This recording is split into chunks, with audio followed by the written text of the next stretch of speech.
जिले के नगर पंचायत बिस्कोहर बाजार में नारी शक्ति वंदन कार्यक्रम का आयोजन किया गया। यहाँ मुख्य अतिथि के रूप में परिवहन मंत्री दयाशंकर सिंह को आना था। उनका कार्यक्रम 1:30 बजे श्री राम प्रसाद शिक्षक संस्थान बिस्कोहर में आयोजित था, लेकिन निर्धारित समय से करीब 5 घंटे देरी से आने की वजह से कार्यक्रम के आयोजक सतीश द्विवेदी द्वारा भाजपा सरकार की उपलब्धियों को गिनाते हुए कार्यक्रम का समापन करना पड़ा।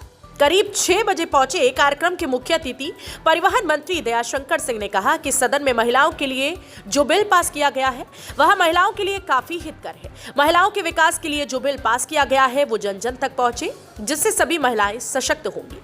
उन्होंने कहा कि अब की बार तो राहुल गांधी और अखिलेश यादव के घर की सीटें बच गई थी, लेकिन आने वाले 2024 के चुनाव में उनके परिवार की भी सीटें नहीं बचेंगी और उत्तर प्रदेश में भारतीय जनता पार्टी 80 की 80 सीटों पर जीत हासिल करेगी।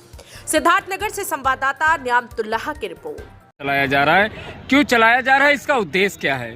देखिए, दुनिया में भारत ऐसा पहला देश है जिसके यशस्वी प्रधानमंत्री आदरणीय नरेंद्र मोदी जी ने देश की लोकसभा में और सभी विधानसभाओं में महिलाओं को 33% आरक्षण दिया है।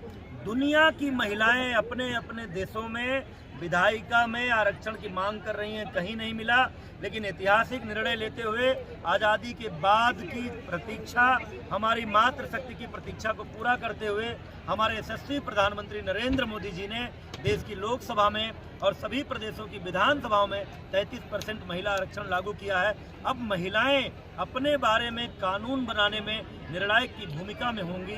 सांसद के रूप में, विधायक के रूप में उसी काम के लिए मोदी जी को आभार प्रकट करने के लिए, उस विधेयक के बारे में महिलाओं को अवगत कराने के लिए देश की सभी विधानसभाओं में भारतीय जनता पार्टी नारी शक्ति बंधन सम्मेलन कर रही है। उसी श्रृंखला में आज सिद्धार्थनगर के विधानसभा क्षेत्र इटवा में नारी शक्ति बंधन सम्मेलन का आयोजन था, जहां भारी संख्या में हजारों महिलाएं उमड़ी थीं आज, और सवेरे 11 बजे से लेकर के अभी तक वो बड़ी संख्या में बैठी थी। मैं आज ऋणी हूं, मेरे जीवन में मेरा रोम रोम इटवा विधानसभा क्षेत्र की महिलाओं का कर्जदार हो गया।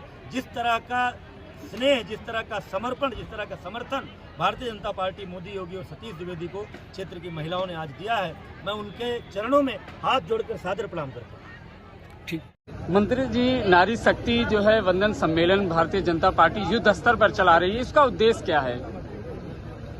देखिए, इसका 2 उद्देश्य है कि जो नारी शक्ति के लिए, नारी के उत्थान के लिए, नारी के विकास के लिए भारतीय जनता पार्टी ने पिछले 9 वर्षों में जो कार्य किया है वो भी महिलाओं को बताना।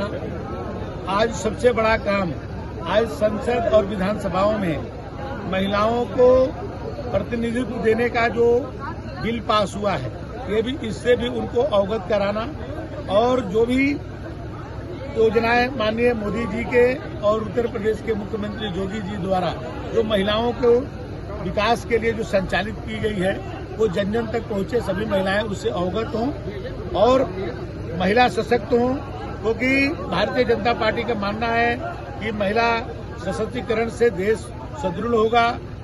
जो आधी आबादी का प्रतिनिधित्व करती हैं उनको पूरा सम्मान मिले, ये संदेश जो है जन जन तक, महिलाओं तक पहुंचाने के लिए एक कार्यक्रम आयोजित। आज एक जिले के कई जो बस स्टैंड हैं उनकी हालत दयनीय है, क्या जिले के लिए? देखिए, ऐसे तो बहुत सारे हम लोग यहाँ जिले में पैसे अभी आवंटित किए हैं और नए भी कर रहे हैं। आज भी मैंने दोनों नगर पंचायत बिस्कोहर और इटावा के लिए माननीय मंत्री जी के, पूर्व मंत्री सतीश द्विवेदी जी के कहने पर दोनों जगह हम जो है बस, यदि डिपो की आवश्यकता होगी तो डिपो, बस स्टैंड की आवश्यकता होगी तो बस स्टैंड, जो जमीन को उपलब्धता करा करके जितनी उपलब्ध हो जाएगी बहुत जल्द लखनऊ जाते ही इसके एस्टीमेट हम मंगा लेंगे। और यहाँ से, क्योंकि यहाँ से बहुत सारे पैसेंजर देश के कई कोने में जाते हैं और बहुत बसें हम लोग यहाँ पर से चलाना चाहते हैं। अभी प्राइवेट बसें यहाँ से ज्यादा चलती हैं, तो हम परिवहन निगम की, कोई ऐसा गांव नहीं बचेगा यहाँ से जहाँ से बसें न चले। इंडिया ग्रामीण सेवा भी प्रारंभ करने जा रहे हैं और उसमें जो गांव अभी तक वंचित होंगे उस गांव तक बस चलाने का काम करेंगे। इंडिया अलायंस और विपक्षी पार्टियां जो है लगातार भाजपा को घेरने का काम कर रही है, कह रही इंडिया अलायंस और विपक्ष जो है इस बार जो है सत्ता से बाहर कर देगा भाजपा को, इसको लेकर क्या तैयारियां हैं? देखिए, मोदी जी ने जो काम किया है मोदी जी भारत के मान सम्मान को पूरे दुनिया में जिस तरह से ऊंचा किया है, तो अभी तक तो मोदी जी की लहर को लोगों ने देखा है। इस बार मोदी जी की सुनामी बहेगी।